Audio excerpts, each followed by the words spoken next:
So because this situation of spiritual altars is very important in a spiritual covenant, I want us to look at the signs that show there is presence of a demonic altar in your life.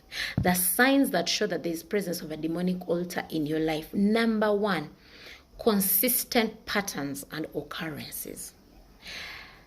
I'm not talking about a death, like let's say my auntie died at 20 and then another one is dying at 70 and there's no pattern. No, that's not what we call an altar. An altar of, let's say, premature death is when everyone who dies, you notice they don't either get to a particular age.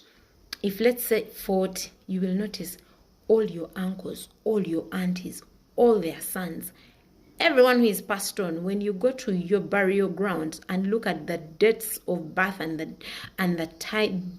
dates of death or when they died, and you calculate and you're going to see these people have the same range in age.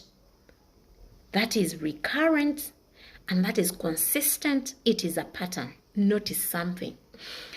If it's a pattern, let's say, of how people die, let's say accidents, you're going to notice Uncle so-and-so passed away by accident. Auntie so-and-so passed away by accident. So-and-so passed away by accident. Like for you, accidents are in your family. Like you get to a level and like people even start fearing to drive cars or drive, any means of transport because they fear accidents. That is a pattern and that's consistent.